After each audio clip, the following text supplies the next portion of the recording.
Les Guépards du Bénin viennent de réaliser l'exploit d'une vie en décrochant leur billet pour la Coupe d'Afrique des Nations 2025. Un match nul, 0-0 contre la Libye à Tripoli, et c'est la qualification assurée. Mais derrière cet accomplissement historique se cachent des incidents qui ont terni cette soirée inoubliable. Le capitaine Steve Mounié n'a pas hésité à pousser un énorme coup de gueule et croyez-moi, ça vaut le détour. La soirée commence pourtant de manière idéale pour les Guépards. Dès le coup d'envoi, les Béninois montrent une incroyable détermination face à une équipe libyenne ultra motivée, prête à briller devant son public.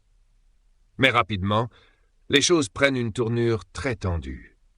Les Libyens et même leurs supporters ne vont pas faciliter la tâche des Béninois. Cette équipe de la Libye, ce pays, je dirais même ses supporters, ne nous ont pas respectés dès le début, déclare un Steve Mounié furieux au micro de la télévision nationale béninoise. Et ce n'est pas tout. Les supporters libyens ont sifflé l'hymne national béninois. Une vraie provocation qui a blessé le cœur de chaque joueur béninois et surtout celui de leur capitaine. Mais c'était sans compter sur la réaction des Guépards. Cela nous a touchés et on en a fait une affaire personnelle, explique Mounié, qui a vu cette provocation comme un défi à relever. Et c'est exactement ce qu'ils ont fait. Les Guépards se sont battus comme des lions, refusant de se laisser impressionner. On voulait sortir de ce match avec la qualification. On l'a fait. Et même si ça n'a pas été facile, on peut être fier, ajoute fièrement Steve Mounié. Et c'est là qu'il marque l'histoire. Si tu aimes cette vidéo et que tu apprécies ce contenu, pense à t'abonner à la chaîne et à laisser un pouce bleu. C'est super important pour nous, et ça nous aide à faire connaître ces moments inoubliables. Mais voilà, une fois le coup de sifflet final donné, l'ambiance devient explosive. Les supporters libyens, furieux du résultat, ne se contentent pas de crier. Non, certains jettent des projectiles sur le terrain, et l'atmosphère devient rapidement insupportable. Les forces de sécurité locales, visiblement débordées, essayent tant bien que mal de contrôler la situation.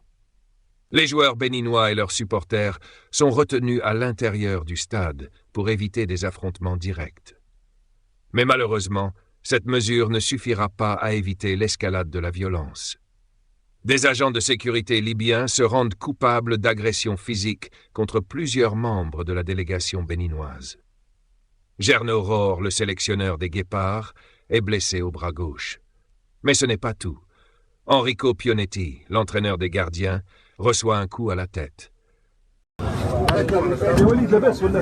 Mais Vous avez de la glace?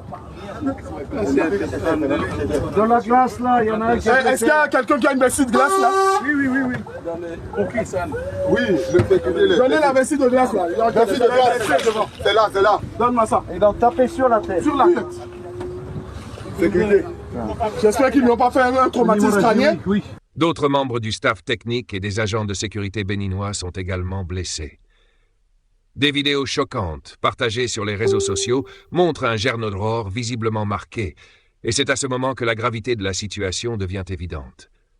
Mais malgré ces violences, Steve Mounié reste ferme et rappelle l'accomplissement incroyable de son équipe. Aujourd'hui, le Bénin est qualifié pour la CAN, s'exclame-t-il, visiblement ému. Nous serons à la CAN 2025, et c'est une immense fierté pour notre nation. Ce qui s'est passé ce soir-là n'est pas qu'une simple qualification. C'est un exploit. Un exploit pour une équipe jeune, unie et déterminée à aller au bout de son rêve. Ce groupe, ce collectif, c'est une incroyable réussite, ajoute Mounié avec une émotion palpable. Nous venons de marquer l'histoire, et j'espère que tous les Béninois célèbrent ça en ce moment, car nous avons tout donné pour eux, conclut-il.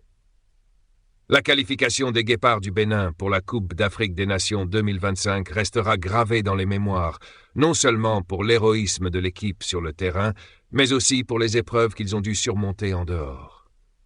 Une histoire incroyable, pleine de fierté et de courage. Et si vous n'avez pas encore vu ce match, croyez-moi, vous avez raté quelque chose d'exceptionnel.